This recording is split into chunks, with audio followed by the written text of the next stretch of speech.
For the flag salute. There you go. Are we on? I pledge allegiance to the flag of the United States of America and to the republic for which it stands, one nation, under God, indivisible, with liberty and justice for all.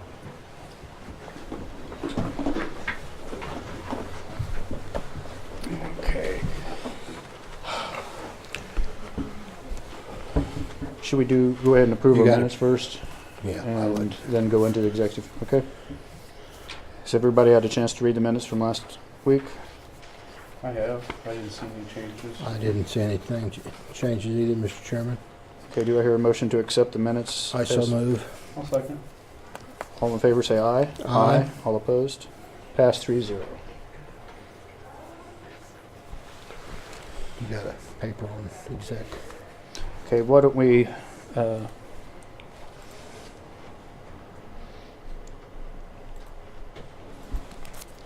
go ahead and, He's gonna read the thing for exec session. Okay. I don't know what it is.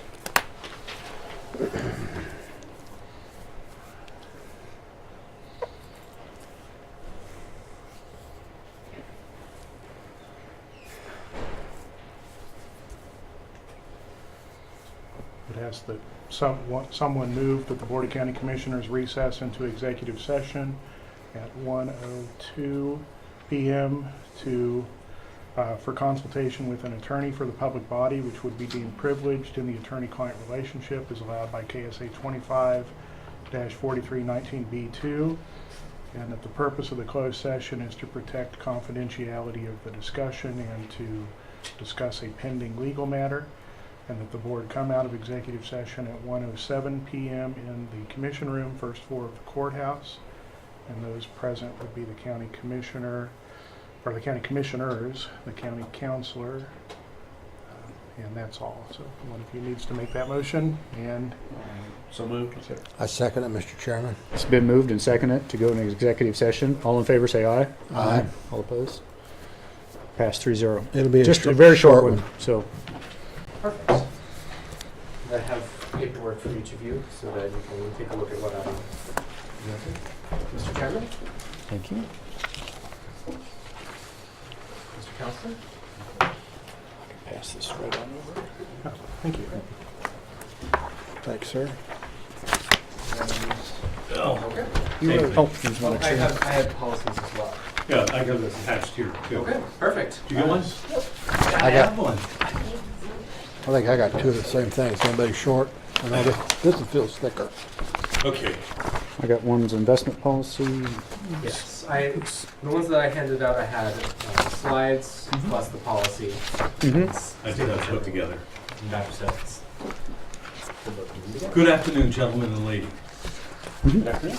So here's what happened. About 2.5, 3 years ago, I came to one of these commission meetings. It happened to be the meeting when your auditor was presenting. I think you remember, we talked that day. Right. And she was talking about the cash that you had on hand. It was the one where we talked, it was about the time, year January, where you had a lot of cash on hand because of the December 20th collections. And there was a lot of cash, $5, $6, $7, $8 million. And I was curious about it because essentially all of it was in non-cash, non-interest-bearing accounts. And I checked the statute and I found out that it does provide in peak periods you can do that. And I also discovered how banks have to securitize, deposits you have and everything. But I got to wondering how much cash there is that the county maintains for all of its subordinate jurisdictions during the year, and whether there are systematic investment policies. And I did an open record request, and of course there is no investment policy. Here is our proposition today. I'm just introducing this and Brian's going to talk about it.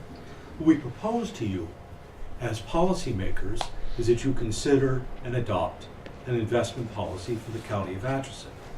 Now, I understand that the incumbent treasurer manages your sort of reserve funds and has some of those in investment. In fact, you all know, because you all have sophistication as business people, that you can manage the other funds as well. I said at that meeting, give me $1 million of these idle funds that are in non-interest bearing accounts. I'll give you a $100 bill right now. and I'll give you the $1 million back in 30 days. But that would be a better deal than you had then, Mm-hmm. you know? And so that's proposition has been percolating in my mind. Each one of the office holders here has a responsibility circumscribed by statute. They are functionaries that do their work, whether they're sheriff, clerk, treasurer, whatever their duties are. Mm-hmm. You are the only ones that set policy. I'm introducing to you now my fine friend, soon to be a graduate of Benedictine College. Brian has been accepted to America's top school in public administration, KU, where he got his master's in public administration. He also finished his major field test with distinction. He is also our outstanding graduate. He's a really terrific young man who also has had considerable studies in accounting as well. He's taken additional accounting courses. I will tell you that with Jamie Madison's work and also the open records, we've gotten a copy of the budget, the expenses. He's been able to do a preliminary cash flow analysis. And he'll talk about that. And we think that's awfully important because, as you know, because you sign all these checks, the business of the county is very predictable. Your expenses are very linear. You can predict now for the second week in November what you will spend and for what purposes you'll spend it, right? For the Brian? most part. Brian, correct. Say again? For the most part. I mean, you There always might have be- yeah, I understand, Yes. but we're Yeah. talking about day-to-day most of the operations. budget. We're talking about nickels and dimes. Yes. Ladies and gentlemen, Brian Curran. Thank you, Dr. Sedek. Thank you all for your time today. I hope to present to you policy that gives you an opportunity to better steward your funds and earn interest on them in order to be more responsible with the county's governance. So I wanted to thank Ms. Ellerman for being here today. She came to speak to our class last semester before the election and further interested me in this policy. And I wanted to thank Jamie Madison, who unfortunately is not here, for giving me a copy of the budget. So the point that I believe is most salient is that you, as the Board of County Commissioners, are representatives of the people of Atchison County and therefore have a responsibility to prudently manage the public money that you are entrusted with through taxes, property sales tax. And I believe that it is also prudent to take advantage of opportunities to better manage that money. And I believe that this investment policy, by bearing interest on the money that you do not need to use at the immediate time, offers you one such opportunity. Because one of the things that I know that I'm sure happens is when you're planning out your budget, when you're kind of getting to that last half mil or mil in the property tax levy, there's debate. Oh, do we really need this? What is this money going to be used for? And the goal of this investment policy would be that you could then say, well, we don't actually need this last half mil or this last mil because we have enough interest coming in that we can pay for it without having to raise the taxes a little bit higher. And so that's going to be one of the primary results of adopting this policy. And as Dr. Sedek mentioned, right now Atchison does not currently have a policy for this, although there are some investments with an emergency reserve fund. So one of the other things that I believe is that the county commission, as representatives of the people, should have the opportunity to be able to oversee this policy and oversee these investments to ensure that they are prudent, to ensure that they are in line with the goals of the county. And that's part of what this policy calls for. Throughout it, you will notice that I mentioned in a few different occasions that the investment manager is to be the treasurer with the advice and consent of the Board of County Commissioners. Because I do believe that as the ultimate stewards of the public money, you should be the ones to make sure that this money is invested wisely and prudently. And there are specific ways that Kansas statute lays out for investing this money. You are to first, of course, it states that first you are to offer it to banks in Atchison County, because you do want these banks to be able to invest in the local community. And by offering banks a few $1 million that they will then invest, they can then lend this money to Atchison and improve the community in that way. However, sometimes banks may not want to take this money, or they may not want to give you an interest rate that is anywhere near the market rate of return. And the Kansas statutory law accounts for that by saying that you can offer this money to other banks in Kansas so that they can also invest in the community, even if it's not in Atchison. Or you can offer it to the Kansas Municipal Investment Pool, which also will work through banks to secure investments and offer you closer to a market rate of return. So these are some of the tools that you would have to implement this policy, and that of course are very good tools. But in order to invest the money, you have to know what you can spend and when you'd be able to spend it. And I actually was able to go through the budget and predict out some of your expenses. Of course, there's some things that I would have needed more information on for your offices and departments, which is on contracts and capital outlay. But your two biggest line items are going to be salaries and employee benefits. Mm-hmm. And more than half of the general fund is in these two very predictable accounts. In total, it's about 4.1 million of the 7.4 million in the general fund.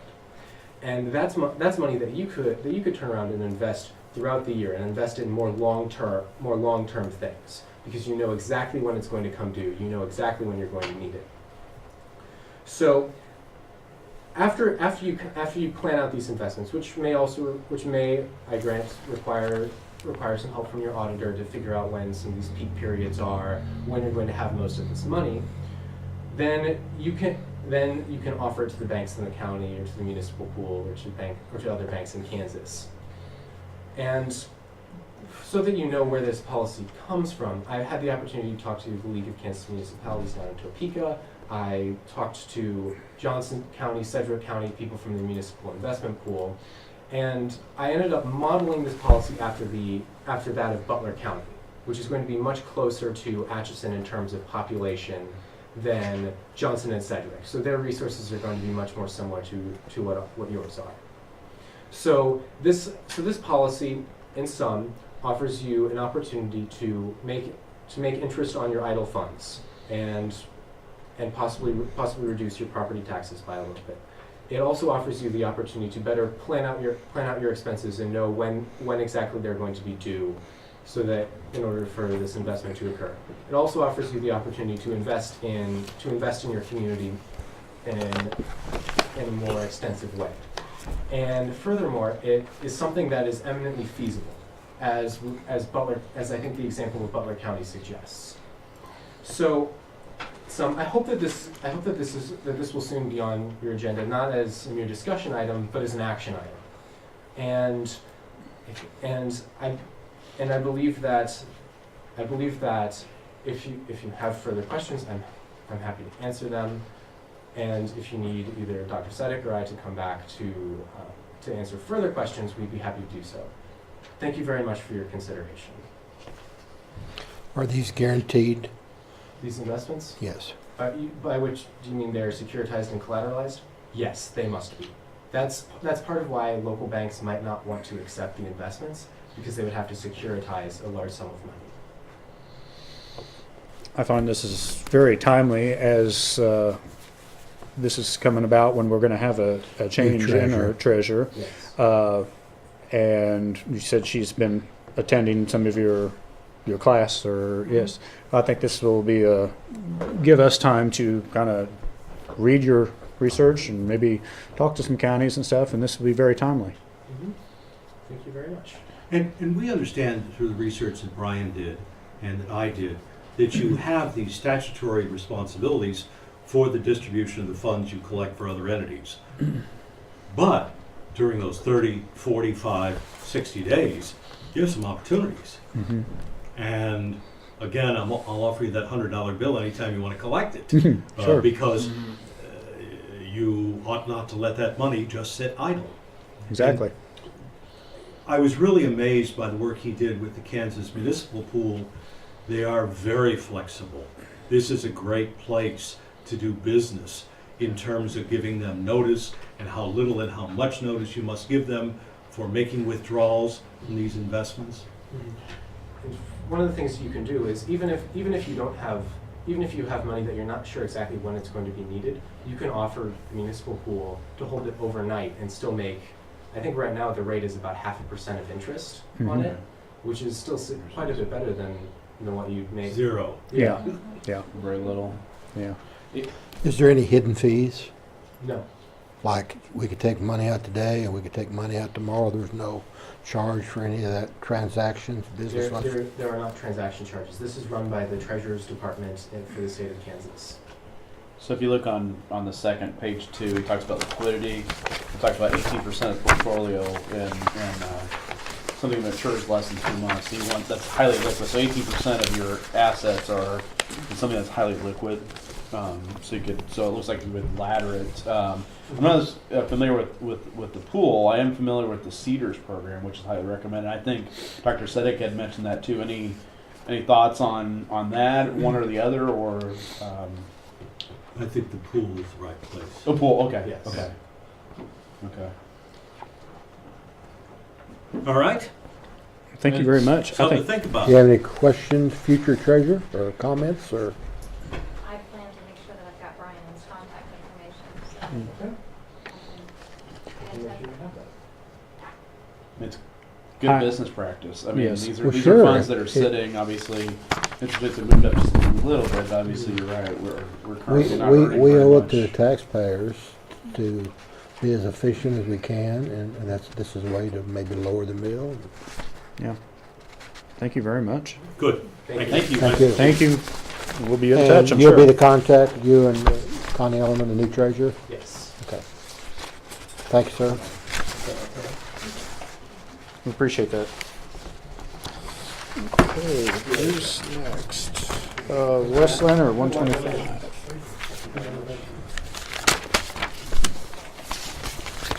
Sounds like a pretty good deal, doesn't it? Mm-hmm. Yeah, that makes sense. I mean, it looks like policy needs to be set, and then treasurer would manage it. So probably something for discussion. I mean, Yeah, I interest think, rates have moved up a little bit, so there's probably a little more money at risk or Well, potential. if it's to- a half's still better than nothing. right. If you're talking a large amount of money. I don't know how they're laddered either. That might be something you want to request to see what our current CDs are. Because I believe we just have CDs at current banks. Yeah, I think that's the extent of our investments. So, okay. Wes? I'm here today to have you guys sign off on the PO for the road and bridge to replace the apron at the EMS facility and pave the parking lot. Okay.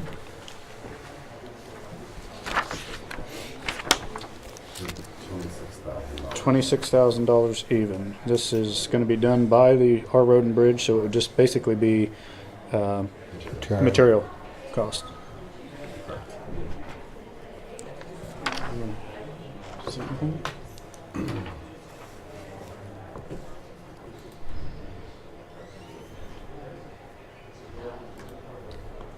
Did you take measurement? That's a fairly large parking lot. Do you have the?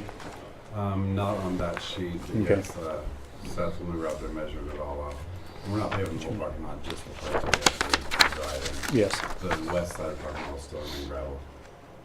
Are you even doing where you park, or Yes, you're Yep. doing everything towards the building from basically the west side of the driveway east? correct. Yep. This project could cost more if we have an engineer involved, when we probably should have an engineer involved for drainage. Roger already, with GIS, already did a layout of the property to show us the water flow, so we already have that. You already have that? And that's the only concern is making sure the water flow would flow between the storage building and the facility, and then on the west side of the storage building towards the creek that's to the south of us. So that's the only concern, is making sure that when it's graded, that it grades to continue the water flow where it's currently going. And then, of course, there would be a grade slope from away from the building where the apron is replaced. Okay, I'm satisfied. Do I? Are we gonna have any, of course, we have it now, runoff salt into the creek off the vehicles or any water contamination? We wouldn't have any more than you currently do. I mean, they wash the ambulances in the parking lot, and that eventually It's gonna get down. gets there, so. There hasn't been grass dying or anything like that, so I Are would there think. any permits or fees applicable? We'll have to get a building permit from the city Okay. to do so. Do I hear a motion to accept the PO in the amount of $26,000? So moved. I second it, Mr. Chairman. It's been moved and seconded. All in favor say aye. Aye. All opposed? Pass 3-0.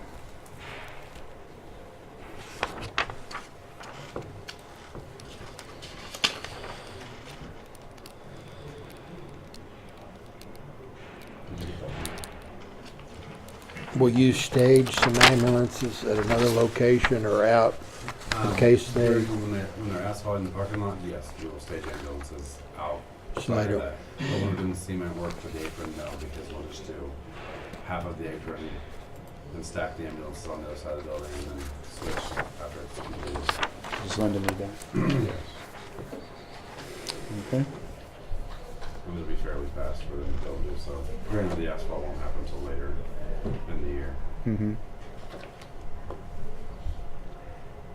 If you have any questions, I'll get you a copy of it. Okay. Anything else? today? Nope. Stereo. With you guys, have a great day. Thank you. You too. Thank you. very much. Thank you. Okay. Shelley? This is awesome. should we be introducing these people to Jack, or he'll find out later? Oh, maybe, I'm sure. Do you know our next commissioner? No, Or Jack new- Bauer? New commissioner. Shelley Nelson, corrections. This is Matt Ramsey. He's a professor at Benedictine College. He's Oh. kind of a liaison with USD 409. He writes grants for them with the alternative school. Oh, And we were gonna come up and pat and talk about the truancy position, but I think we're doing a little more with that position. So, and I'll let Matt and Pat talk. So, my history here is I've worked with 409 in the writing of a grant through the Juvenile Justice Authority that's focused primarily on services at Central School, the old Ontario School. We focused on school attendance, parent contact, and then students who are successfully exiting their program. A student that's successfully exit the program leaves the Central School for a building or a classroom that is not more restricted than the alternative school or reaches high school graduation. A student that would be not successful would be, say, a student who was attending at Central School who was taken into a juvenile detention center, right? Those programs have been successful over the past, I think I've been writing the grant for 7 years now. And Susan Myers from the school district came to me with the idea there's a void created because of lack of JJA funding for a position that's been in the district and in the county for some time that's focused primarily on truancy.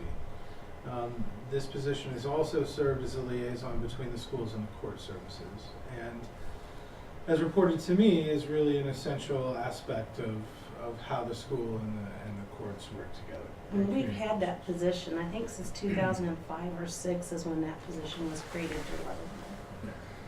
So, longstanding position, the JJA out of Leavenworth no longer seems to be interested in supporting that position. And so Dr. Myers came to me with the question, could the grant that I write somehow support that position? And so I'm in the process of writing that grant this week.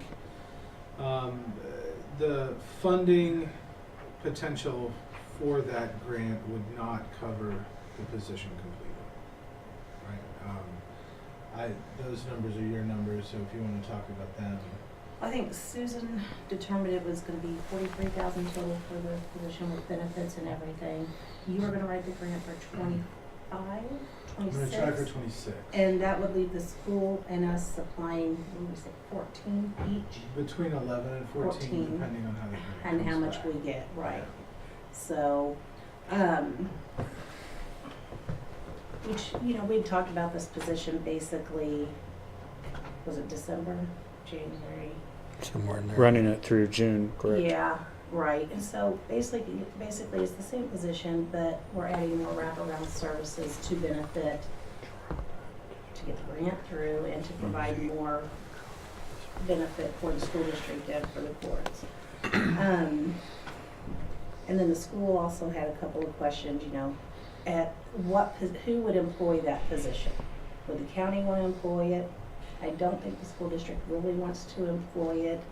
I think they would like for the county to do it. And then the other question is would the county chip in on it, on that position? That's the 11 to 14,000. I Yes. did not do any totally, that's, an estimate. I'm sorry, Bill, go ahead. The 11 to 14, that's what my question, that's what the county would be asked to chip in on or ask for that amount. That's what we would, ask for that total amount, and then the school chip in the same amount. I see. Yeah, and then the rest from the grant. So what's this position gonna pay, 75,000? Right now, it's $15.73 an hour. So, Because you said 43 and 14 and 14, correct? Oh, no, 25. well, Oh. so the grant that I've written for the last, before the economic collapse, the grant was running about a $25,000 a year program. For the last several years, it's been $10,000. And so the $10,000 is supporting work that I do with the alternative school. With the grant, the way that I'll write it this time, I'm going to ask for 26. So 16 of that would be to support this position. The 10 would be to support my position. My role will change significantly if that works because of data management. So the fingers crossed, the hope would be 16 from the grant and then 11 from each of the entities, the school and the county. Whether I would get 26 is a question. I don't know. I've talked with JJA and letting them know that I plan to expand the program in my grant for this semester. They came back to me favorably. They said that they're very, very pleased with the results that we have in comparison to some of their other programs. And so there might be programs this year that weren't supported, and that would potentially allow for me to expand mine. How that grant review process works, of course, is anybody's guess. So those are the numbers that I know right now. When were you looking to have to know if we were going to chip in or not? I mean, what's the timeline on this? He has to have the grant in by Friday. We, first of all, trying to find a grant and a way to come up with this position. We've been working on it a while, trying to find a way. And we finally thought that this might work. We know that you can't come up with a decision today and say, let's do that. But, if we can get the wheel started, if it doesn't pan out, it doesn't pan out. But if it does, that's great. But we had to start somewhere, and this was the first meeting. This kind of With really an throws us into Budgetary. budget time because, we are under the tax lid now. Even if we had the will here, it doesn't mean that we could produce the funds, or if we took it to the voters, that the voters would approve it either. Right. And that's where I think we're really going to be up against it this year. The first year out on this tax lid to try to get something passed by the public is going to be, the will isn't going to be there. So we're going to really have to watch this, because we're not going to be able to just raise funds like any other time we have. Well, and I do know that Judge Asher asked me to relay, that they feel like this is a very important position, and they would like to see it continue. And I think Pat probably feels, the same way in his position. Yeah. So. I'm not diminishing the program at all. No, I'm just. But we have to come down to dollars and how, and that's the reason when I was asking about the timeline, Have you got a commitment from 409 yet or not? You have? 1,000 on top of any dollars that would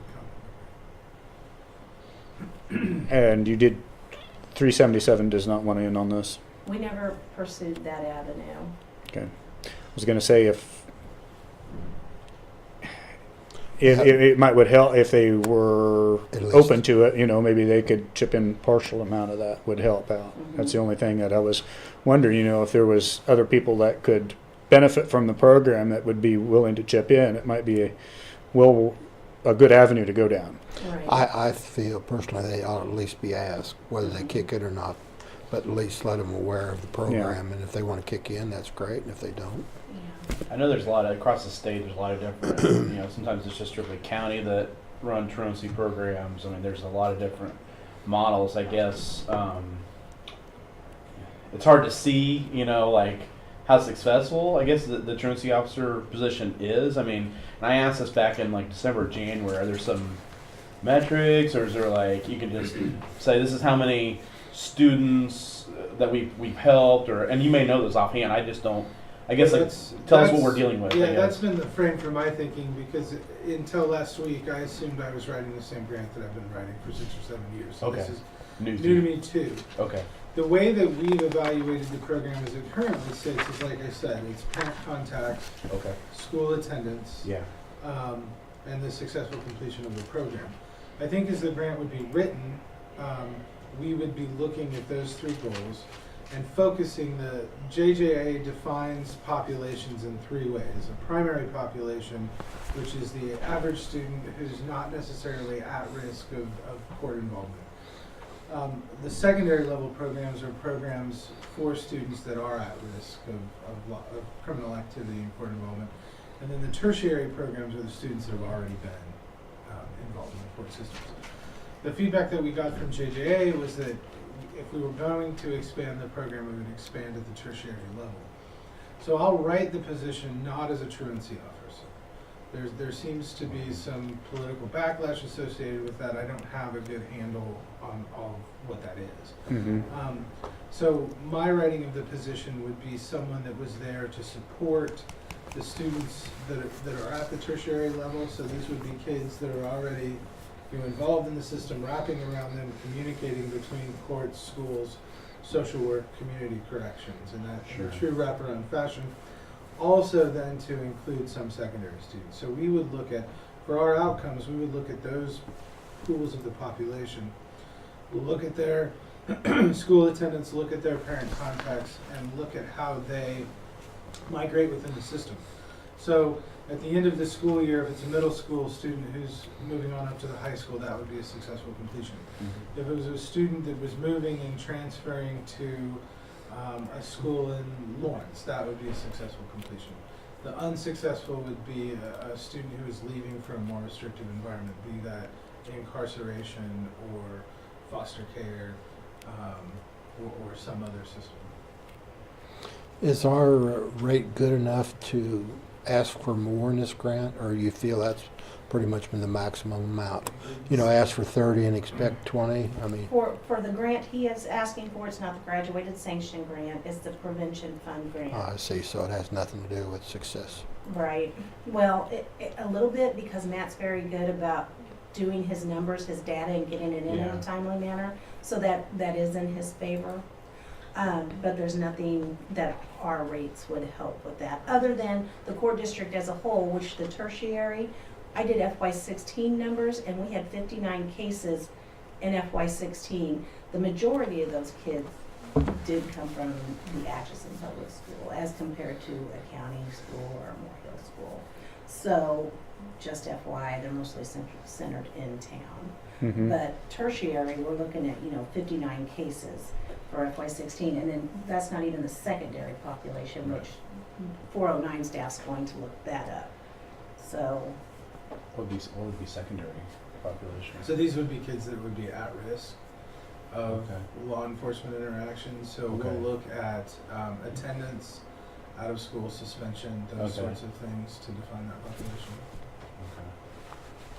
This is what I've been asking to see, because I know with Leavenworth, I just didn't, the numbers, the data, assimilating everything, it just seems like I haven't seen a whole lot of it. So I don't know, Mm-hmm. it's not necessarily like, a success story. I mean, but at least that there's an attempt, to prevent this, because your goal is you don't want a student to not be a productive, member of society.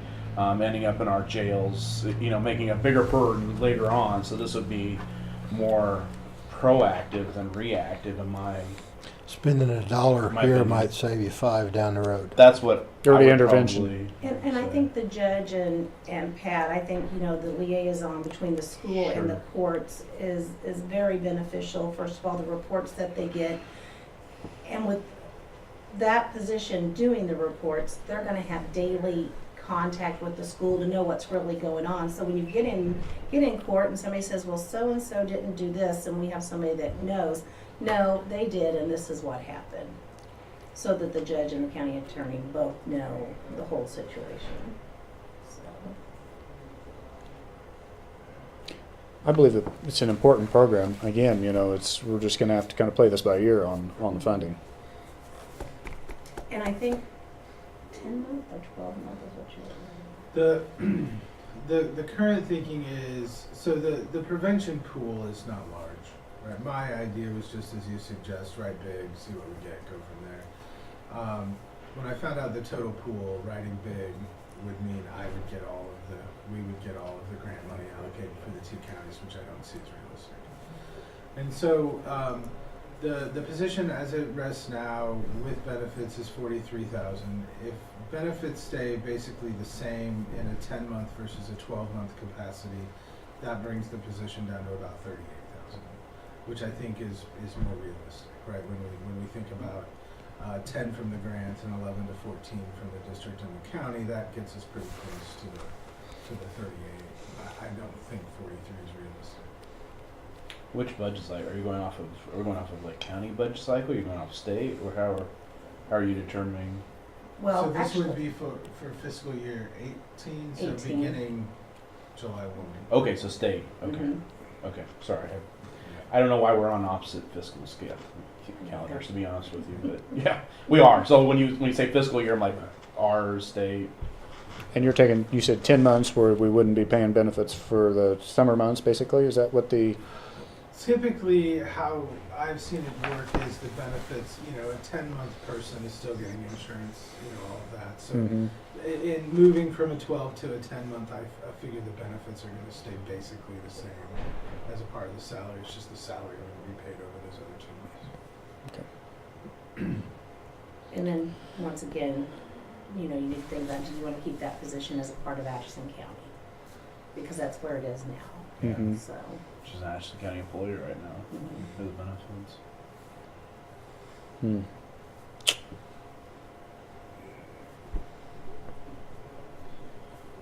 Pat, do you have anything to add? Well, I think the program has been beneficial to the court, and continues to be. I think it would be. I think it's an asset. So I would hate to see the program disappear. I appreciate the efforts to modify it, to make it something that's affordable or more affordable. But no, I would. It's a beneficial program.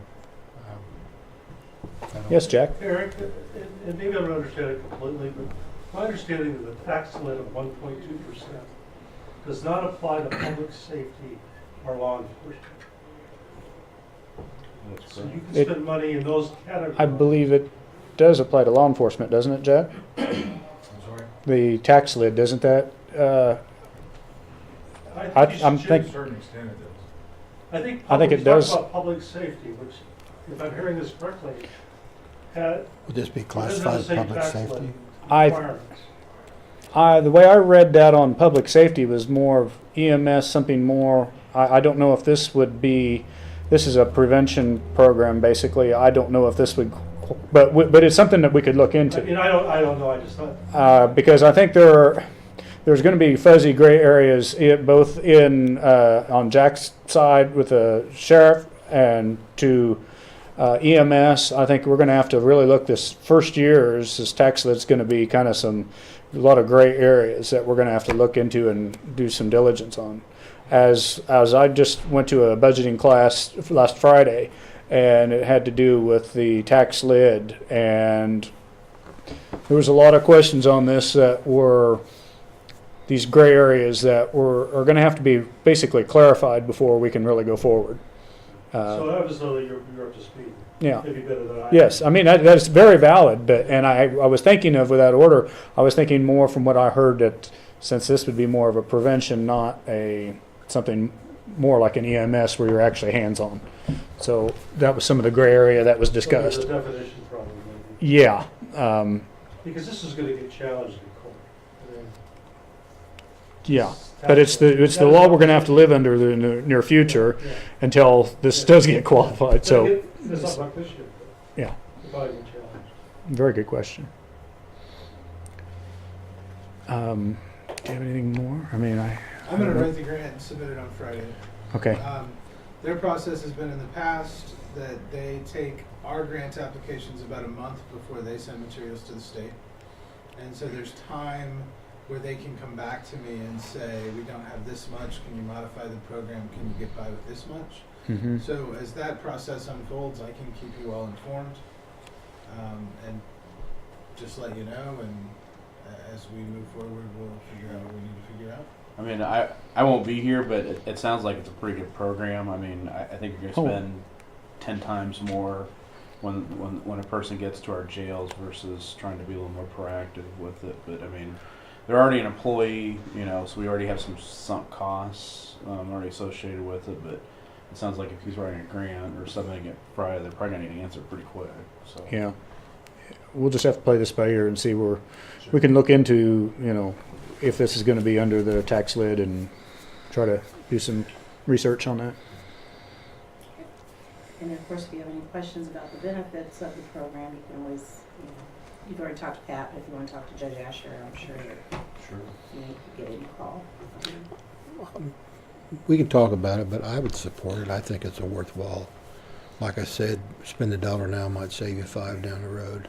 And there's no guarantees that you're still not gonna have problems, but it should help.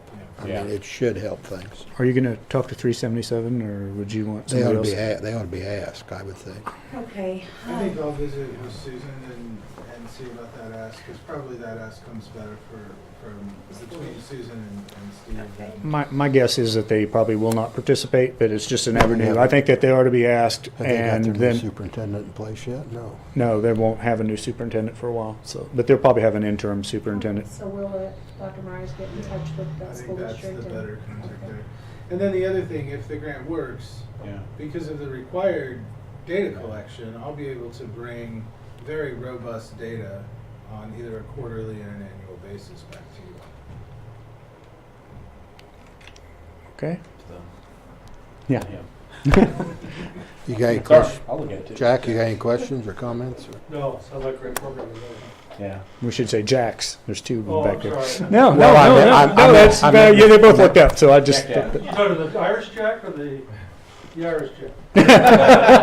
The Jack with the red shirt.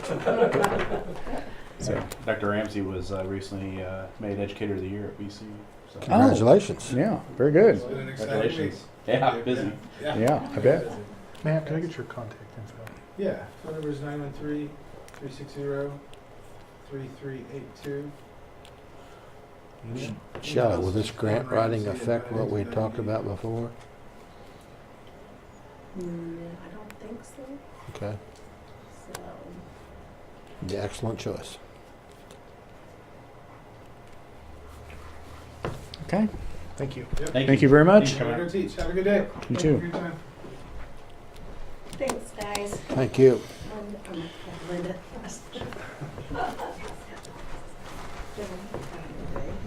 Okay, Joe? Jack. Huh? I guess Jack's not on the agenda. That's Joe's 145. Okay. They're together. Oh, they're together. Okay. Oh, that's on the jail roof, I think. Mm-hmm.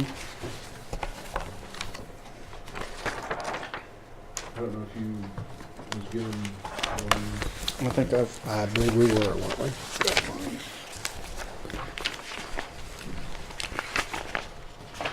Yeah. No, I wasn't. Was you? You had it here earlier. It's this one. Yeah, that's it. Okay.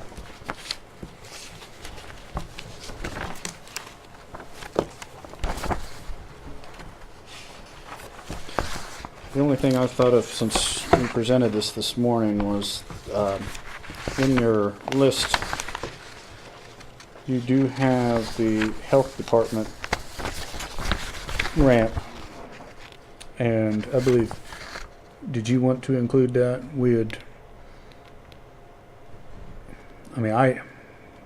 I didn't think of it until after later, but I personally would probably leave the health department where they're at, but I inquired about the Swyweiser building, and Mr. Cottle said he'd be willing to sell it. He appreciates this, appreciate the commissioners looking in to save money. I was thinking maybe to put the health department and the juvenile correction or the JCAB together. You'd have less expense in your wheelchair accessibility if we get with the city and that they'd give us a couple places. He didn't say what he would price, but I think I see where it may have been a long time, I just noticed the picture shows up for sale, and maybe if we were out of that building, that the new owner possibly may want that to expand on the show. I don't know. So I kind of threw it neutral, huh? I've got this. Well, I know to make the, you'd mentioned to make the juvenile correction, that parking lot would have to be leveled and we're gonna go to a lot of expense, and we don't even own that facility. We just rent it. Correct, somebody's gonna have to do some improvements there, and I would assume that that would be the owner, because, especially in the parking lot. Well, if you get the owner to do it, then forget what I just said, then if he'll do it, but I don't think he will. how much of this do you think is due to the health department? Don't argue about those numbers. That couldn't be much. Maybe 5,000, 7,500 at most, I would think. But that's just the engineering fee. We don't know what the cost Yeah. is. So you suggesting like subbing something else in place of that, or? If we could get the Swyweiser building and put two of our businesses in one, I don't really know as that would be a good fit. well, you'd have to divide it off. It would just be two separate offices in one building. I don't know what, that first one there is the health department, and that's the total. $8,400 for the. But now he's given us a really good deal on this. Well, he's given us a better deal. I'm not gonna say a better deal with this here because we're combining everything together. So I don't know. I doubt if you're going to take dollar for dollar off. He's probably going to raise his price a little bit because he's considering all the projects as one. So I know he's taken off about 2,000 off of this at least.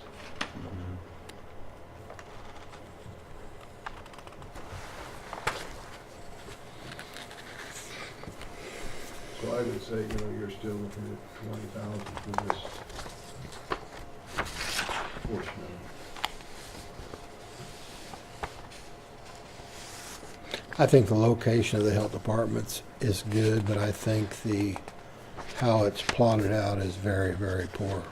I mean, I don't know what it costs to get he had mentioned another building up across from Memorial Hall, the initials, and what was it, KDOC or something like that, or KVC. KVC, and I said my concern up there would be parking. Yeah, sometimes it's parking is really tight up there. Yeah, there's not much parking up there, but I thought that, the old Swyweiser, however you pronounce it, old Litwin's building, would be a good location. Got plenty of parking in the back. And the entrance is going to be the same though, or? Well, you'd just be doing one instead of versus two buildings, so it should be cheaper. Yeah, but you're gonna have to have them wheelchair accessible, sure. Okay. But then it'd be county owned. We wouldn't be paying rent. I just think in the long run, that's a smarter move, but that's my personal opinion. But then again, I'd wanna know how much Mr. Cottle's asking for the building. Yeah. So would you suggest, so it looks like all the other portions, it looks like you're okay with, like on this bid, is there something that you want to swap, maybe that ramp out like the county health department, or is there something else? I think he's saying that if we take that piece out, I don't know what else. We're gonna would lose some price. discount on it, I mean, I'm Sure. because it's a smaller project for them.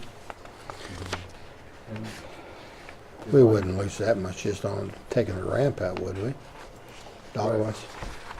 But what he's planning on doing is when he comes to Atchison, he'll do all the projects all together at the same time, so we're cutting down. I wouldn't have no problem if we knew what the consensus was of the board. We got a new commissioner Sure. coming aboard. I hate to make decisions for him. He can make his own decision. But to spend this money and then 6 months from now, make a change. That's why I'd asked earlier, like if there was something with, windows are failing. I didn't know if there was something else that you should have them do that at this point, and that way you just have it done. But that was the question I asked this morning. If there was something more, highly functional. The one thing here though is the jail needs a roof. Oh, No, I don't think we have a problem. and I The don't want to ramp is the delay only that. thing I was questioning. The jail should have had a roof probably 3 years What back, but I'm saying is, we're getting late into the year, and every day you put it off, you're gonna have a higher price, because they get busy, as a matter of fact, right now, they're probably out there bidding a lot right now, so. no, I have absolutely no problem with doing the jail roof.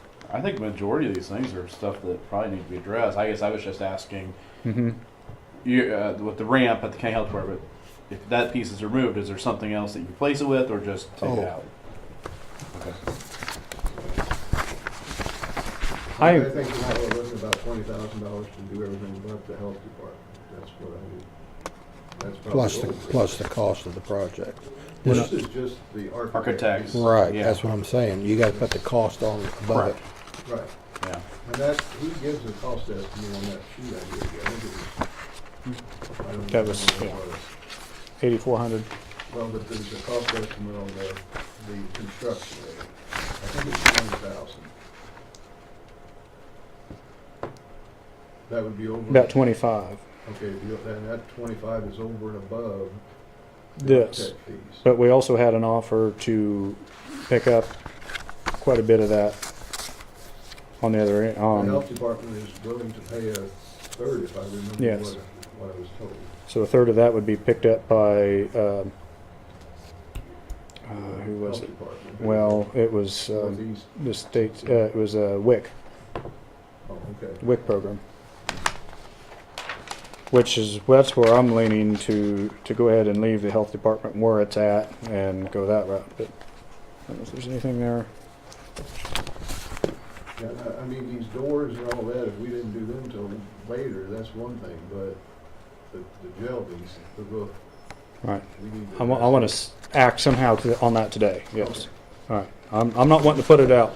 At the same time, I thought that I kind of knew where he was leaning, and I want to address what was actually in here with what the Commissioner Pohl's ideas were. I didn't want to pass something and then it not be realized. I think you get a couple of options. You could approve the architect either without that piece on the ramp, or you can approve this and then they still do the ramp, but you don't spend any money on it unless you actually, like you said, you're going to have to actually replace it. So your cost would be whatever the architect fees to do that. So you got a couple of options to approve this without that ramp piece in it, or to approve it with. And just So act on what it. you're saying is, in your opinion, you'd approve this and do the jail roof right away, and then the ramp hold off till we had some more details on the, Yes, it's possible that if they're paying a third, that helps, but I still hate to spend any money on the building if, We got some other projects on here too that probably need to be addressed. So. yeah.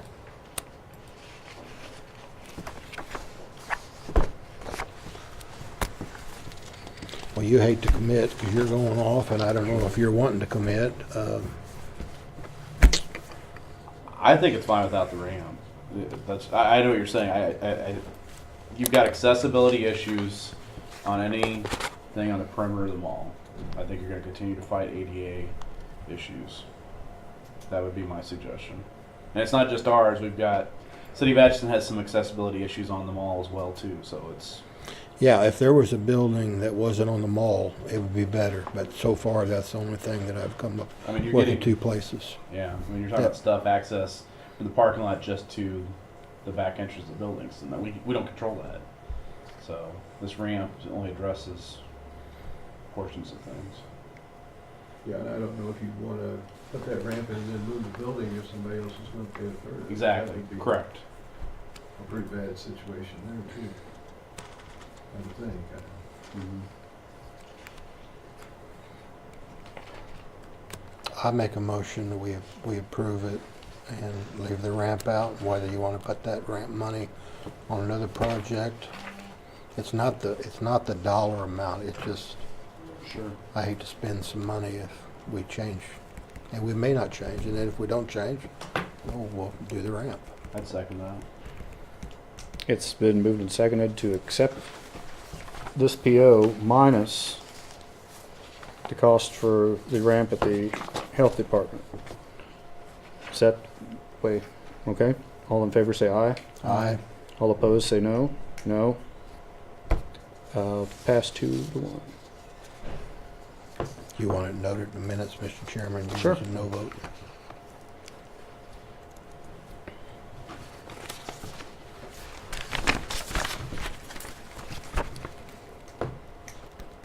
Can we get that one thing back from you too? the cost? Sure.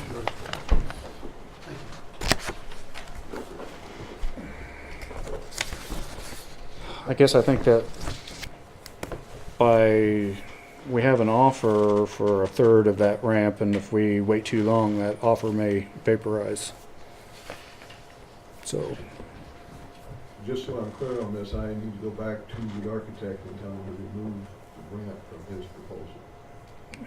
yes, Mhm. that is what was voted and accepted.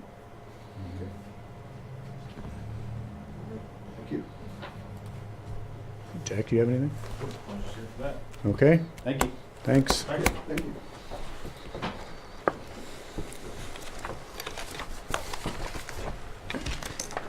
Stacy?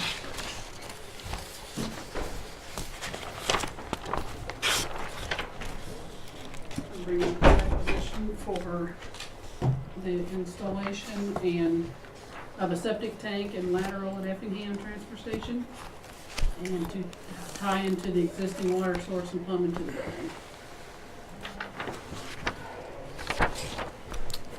Total amount of this PO is $3,840.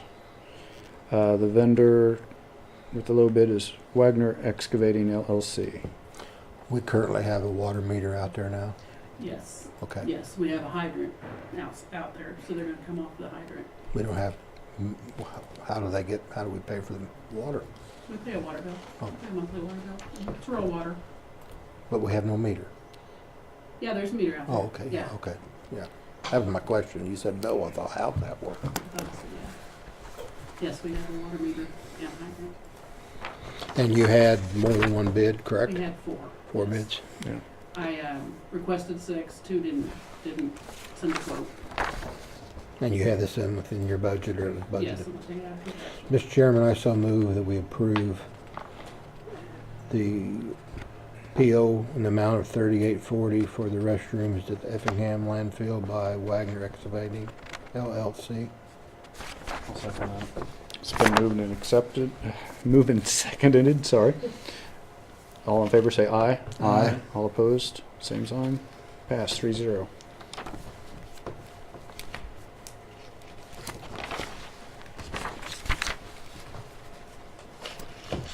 Have you talked to Austin about getting that? We haven't made a plan for sure, but yes, I have. Okay. And he's fine with doing that? Yeah, he didn't give me a price, but yeah, he said he'd bring it out. Mr. Chairman, Stacy brought up in like workshop, do we need to make a motion for her to, or maybe it was Seth, to dig it out and okay that road and bridge cut concrete underneath these dumpsters, or did we do that? Was it? We didn't have a motion for it, but I don't have a price for it either yet. Because we changed that from asphalt to concrete. That's true, Yeah. that's true. So- So you'll bring that up? Yeah, so. Okay, all right, when you get a little bit more He information. said he, Well, it'd just be material cost, correct? correct. The way I believe Seth said road and bridge, that your man or whoever We're gonna work Was together, yeah. you're gonna do the digging out and level, and then they're gonna come up and form it and pour it. Okay, Yep, we're gonna work together on that project. sounds good. That's all I have. Okay. Do you know Jack Bauer? I do know Jack. Okay. Good. You guys, see you guys someday. Was you gonna ever, we discussed about you needed some more dumpsters. Are you going to put that in the budget when we do budget? Probably. For some I'll more- have to wait until the end of the year and kind of see where I stand. See where you're at? Mm-hmm. Okay, that'd be a good thing to bring up to the Solid Waste Committee Right. and, We've kind of talked about it a little bit at the Solid Waste Committee. mhm. Mhm. Anything else on some of these dumpsters that are high? I know you were taking care of the ones at Effingham, but the recycling, that's when we were talked about maybe putting them behind that ramp or, Well, I think Joe brought that That up. was Joe's But, idea. yeah. we That- decided just to put signs on them that if anybody needs assistance, that they would just come out to the transfer station. That was my and suggestion. That makes, Personnel could assist them. Okay. Yeah, we talked about that this morning. I was just wondering if there was any other plans for, if there was any kind of step or anything we could put there for them. I don't know what you'd put there. It's really not that high. Hmm. I mean, if you were in a wheelchair, you might not be able to reach it, but Well, it wasn't exactly for, I know that disabled people wouldn't be able to do, we wouldn't want them to step on a step to get it in. exactly. well, but- looks like to me common sense says if you have that, it would be worth to drive 3 more miles Right. if you have somebody to assist it where you do nothing but just pull up and they get your stuff and do it. I And we mean, could just do it for them out there. correct, Same as we would with trash. Mhm. correct. And actually, I brought it up out there about the signs. Would a sticker on the can be okay? Everybody okay with that? Or does it have to be a metal sign? Everything else that How we've put- big? Well, I mean, we could put 11 by 14 stickers on the can. That'd be to something you'd notify have to everything ask else. whoever expects our grounds to make sure that we don't get fined down the road on it. Okay. I don't know if I that's, could ask Joe. He's the one that did Yeah. ones with that. Okay. yeah, he's been doing the ADA, Mm-hmm. so I would ask him, and he may even have to get with somebody to see if that would suffice, I so. mean, we could get a sign, but it's still a lot cheaper and easier to just put on the can and then wherever the can is. If that'll work, that's fine, but if they want something, because we got fined before, of course, that was a far cry from being a sign, painted plywood, but, we don't want to get dinged on this. Right, right. Mhm. I can do it either way. I would check with Joe, and he Okay. may have some insight, so. All right, All sounds right, good. thank you. Thank you. Seth? And do you know Mr. Bauer here? Sure, we, You're doing a good job up there. I went up there noon hour and checked it out, and you're hauling rock, packing rock. It's a little soft yet from all the rain. It is a little soft up, a They're little working on squashy. it, so hopefully we can have it solid by the end of the day. Probably a blessing. What's that? So it's probably a blessing that you got that, to be honest with you. Well, the rain does Yeah, it help, helps. so Yeah.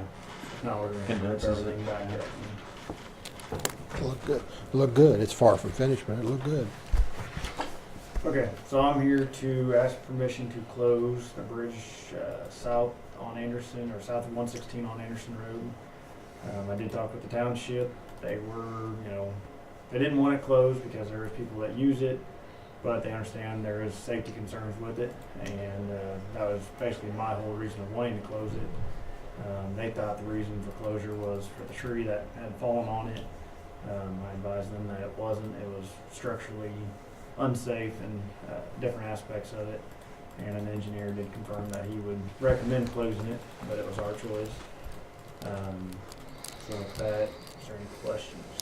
Now, I'm all for it as long as we have county council draw up some paper and that township signs off on it. That they're okay with closing the road, so. we're not closing the road, we're closing Or the bridge. closing the bridge, closing the bridge. Do we need a resolution on that to close the bridge? I don't think so, and I don't, Okay. I don't know if you want to set the precedent of asking them for permission to take the action either. Maybe I it's just something else. think it'd take a lot of heat off of us, and I think the township should have part of this. I mean, that's their road. Yeah, but they don't maintain the bridge, It's they county don't pay for the bridge. bridge, it's county Yeah, bridge, I know it's it. I completely. know that, but I still don't think it'd hurt. That's my opinion. You disagree, we can all agree to disagree. I think I would leave them, you did contact them, Sure. and, you know, it's not like we're going blind into the situation. I would leave it as the county's decision. Now, just because we close it now, don't mean that in a couple of years, when we have funds or something, that we might reopen it, put a bridge there. I mean, this is closing the current structure, and don't for the foreseeable future see funds to do it, or we have better places to put it. But it, you know, we can. Too much drainage for a tube. Oh yeah, It's it's the big. Delaware River. Oh, Yeah, it's a major. It would have to be a pretty large, so it's 161 foot. now is this the bridge that they was talking about at the city or the township's county meeting where you go down there and it's, the bridge is out? No, No, this is a different bridge. That's out in there someplace close to it though, isn't it? no, that's several miles east. That's just that was on. Anderson and No, this was Dickinson. No, Cheyenne. Cheyenne. It was Cheyenne. A million of them, so. It was Cheyenne. It was right down around, but that's about a mile So south. you did go out there and That put a one's sign taken up. care of, that one's Okay. Yeah, Correct. I think that bridge is totally gone. yeah. Go ahead. Is this Capioma or? Yes, Capioma. Both of them that we've been discussing are Capioma. There's actually another one north of 116 that should also be closed, but Which on? on Anderson. It's, you go north past, there's one house there that sits on the corner and it's kind of a field access road, but it's only wide enough for a pickup also. Okay, I haven't been up there for years. That's another truss, I believe it is fracture critical also. That up going to that cemetery in Larkenburg, or we're going up that, or am I too far west? You're too far west, I believe. Yeah, okay. I might have a picture of nothing else. Yeah, you're right on the county line. Yeah. This is the next one east, right there between the Arrington and Larkenburg. Larkenburg, Okay, I know. right in the flat. I know what you're talking about now. I know what you're talking about. Yeah, I know what you're talking about now, or I know the road you're talking about. Yeah.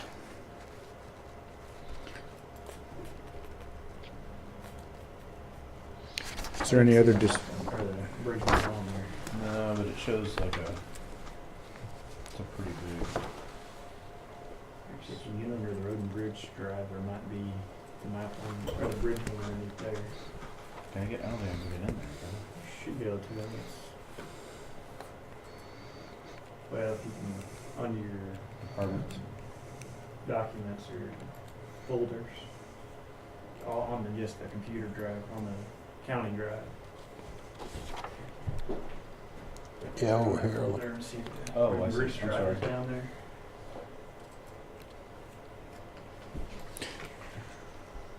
Can I get in? Under network, I believe. What's that? Yeah, I don't know then. I Okay. know I have it on my computer, so I don't know. Seth, this is the one, the north that you were talking about. Pretty much answer what Okay. Shelley's asking for. And that's We cannot nothing charge. too crazy worried about right now. Okay. Other than it is a fracture critical and it does cost us $3,000 a year. Or it could, that's the KDOT estimated inspection cost per year. What was that? You got one too.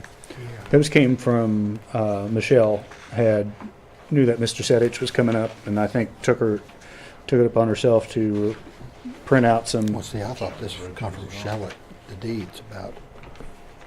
Well, maybe it is. I don't know what. If you read it, I'd say this comes from Shelley. I haven't read it yet. Those were in the blue folder, and I passed them out. Yeah, this, From Sheila.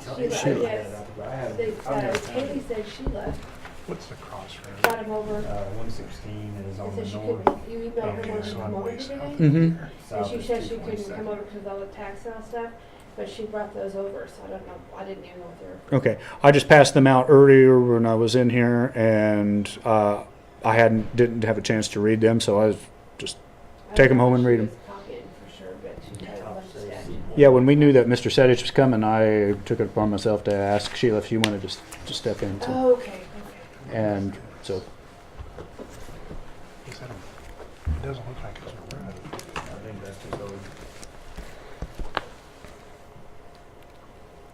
Oh, that's a waterway. We have another bridge that sits down here in that waterway. So where is this bridge? This is 222, that's K-116. Oh, it's up there. That's right up there off the Delaware.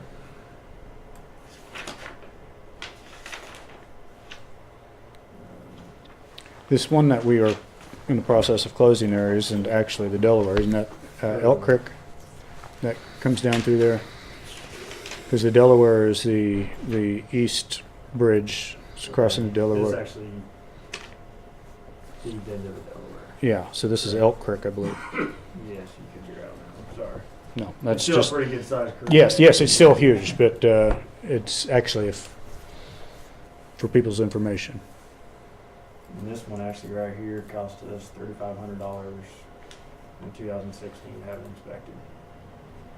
And that will be continuous, more than likely, until fixed or replaced. So What's the span on this bridge? this one's 161 foot. Ooh, that is a big boy. Yeah, there's no way there's tubes or anything can go in it. Is there any other discussion on this bridge? Do I hear a motion to close this bridge? So moved. I will second it. It's been moved and seconded. All in favor say aye. Aye. All opposed? Pass 3-0. I don't enjoy closing them, but as a matter of public safety, I think it's necessary. Did you want to see the pictures? I can show you the pictures of No, basically failing. I think it's the right move, but I'd still like to see the township have a little input. Take a little of the heat. And I, hopefully, for the next week, I'll have that little newsletter that I told them I would send out each quarter, whenever I can get it out. And I will continue to ask for any bridges that they have concerns over or think could be utilized, take a bridge out and utilize with the tube. Being as you're having requests for a lot of signs, do we need to put on agenda next week or the following week that all townships that want to discuss minimum maintenance roads come forth? I think they're working on that in their own meetings, and then they're gonna send somebody forward with those.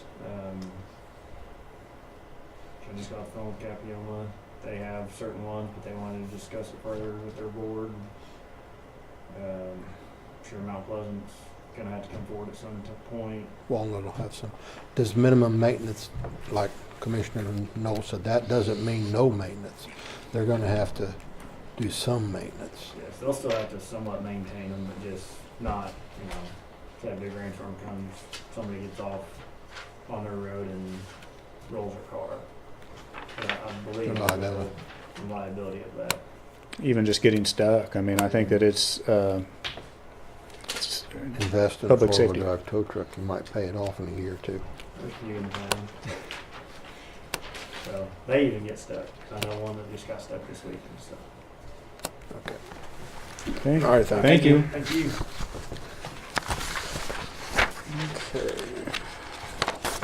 Kind of hop, skipped, and jumped all over here. Number 8, I believe.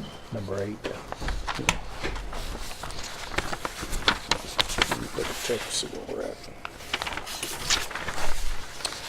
We didn't do number 5. Commissioner comments and committee reports. Did anybody have any committee reports this week? We have a project concern meeting tomorrow at 1 o'clock. I'll just let it go at that. Might be some changes coming. Okay. We adult corrections advisory board meeting. We had I signed off on the approval that we for the 2017 2018 comp plan that Shelley Nelson presented to us. Okay. One other report I have is I sat on last week. The Ashland Community Health Clinic had their director, Kathy Butler, is retiring, I think in August of this year. So I sat down some interviews. They had 3 or 4 different panels that interviewed prospective directors. So I don't know if they've chosen a director yet, but they will have a new director here at some point this year. So it sounds like they've got some big things coming on the horizon. So Okay. I have an ambulance advisory meeting Friday that I'm going to attend. I also had mentioned that I took a budgeting class last Friday. Michelle Phillips had attended with me also. Extremely helpful, the best class that I've taken so far.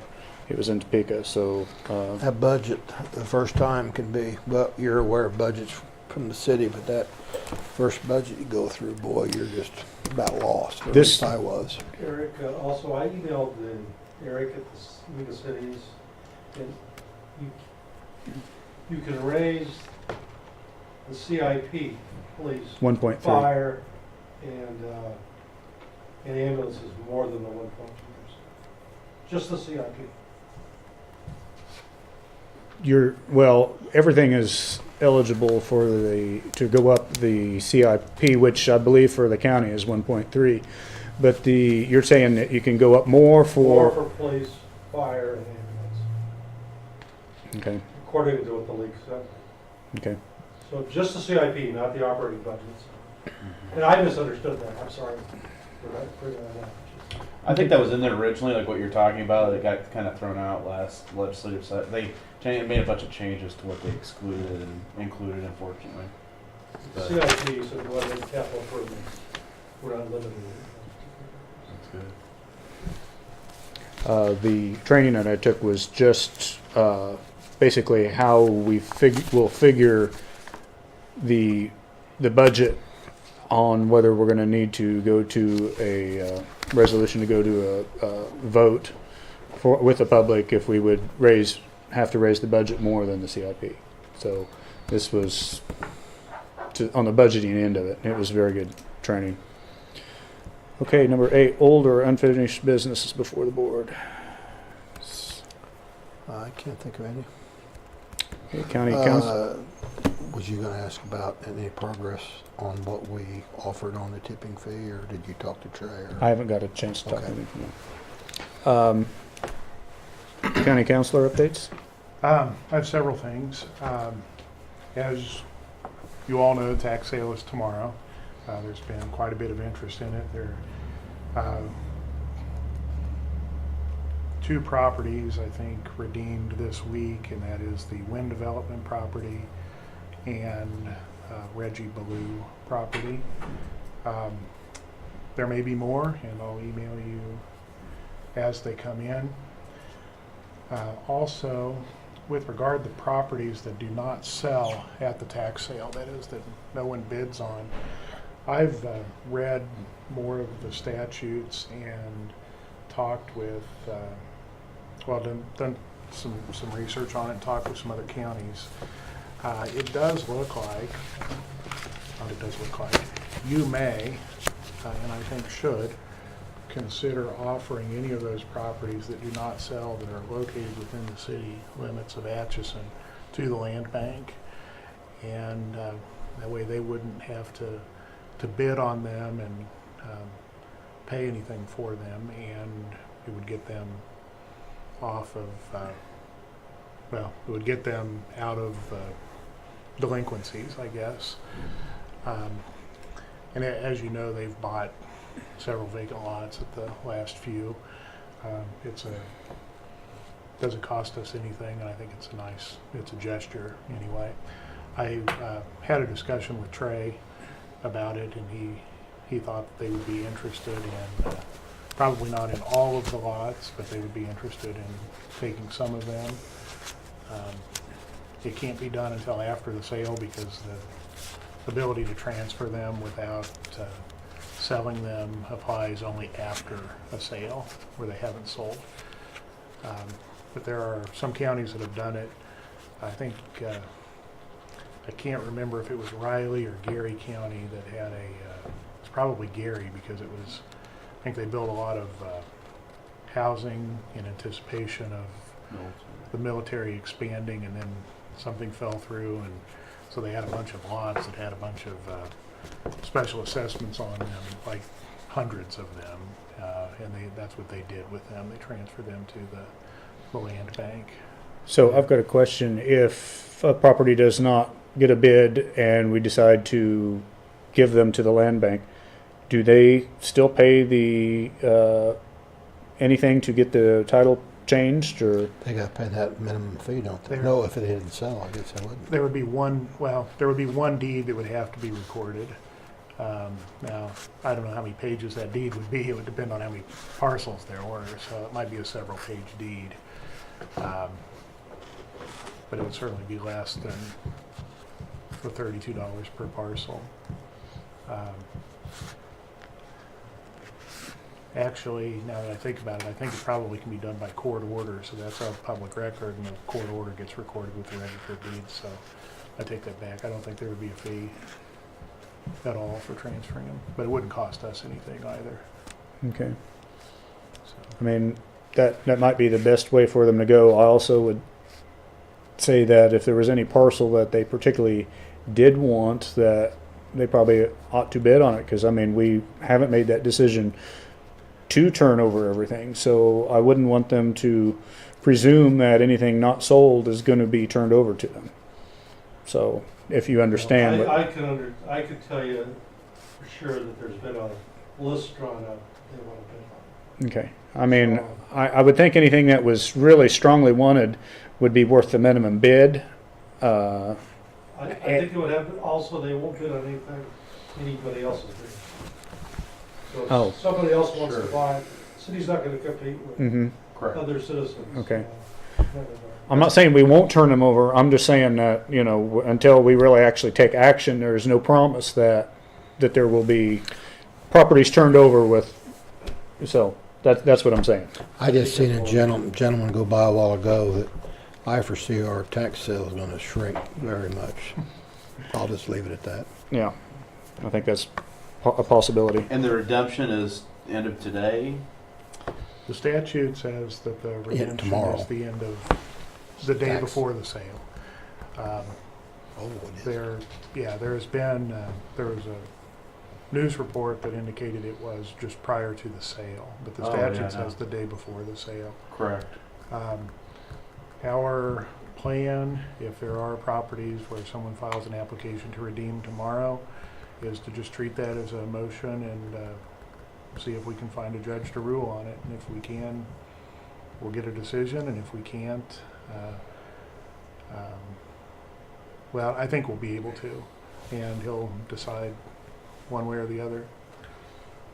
And if there's a situation like, just say if somebody tries to redeem that property by end of the day, and somehow it's determined that there's actually more owed, or they haven't paid the full amount, obviously that property will continue to go to the sale tomorrow, correct? Yeah, I think it's hard to answer that Okay, in the abstract. sure. We did have, and that's actually third on my list of things to talk about, but Michelle, and probably this should wait until Michelle is back to have the full discussion of it, because we spent a couple hours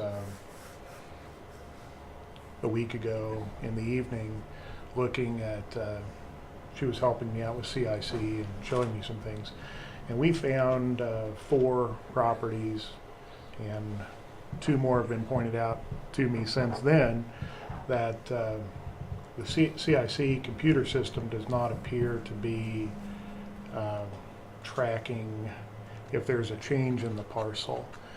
And so, for example, one of the properties that somebody was redeeming very recently went into the treasurer's office and said, "I'm here to redeem," and they looked it up on the computer and said, "You owe $400."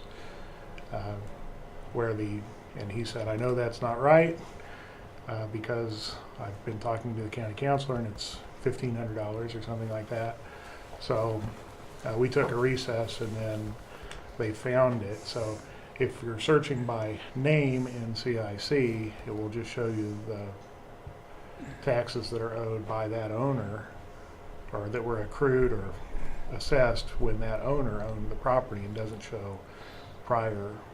If they inherited it and it had a tax lien against it, basically at that time, it's not showing the prior years. Yes, and that's what happened in this case. The gentleman was given the land, the house, and he's lived in it for years and paid the taxes, and was a little surprised that it was on the tax sale because he thought he was paying his taxes.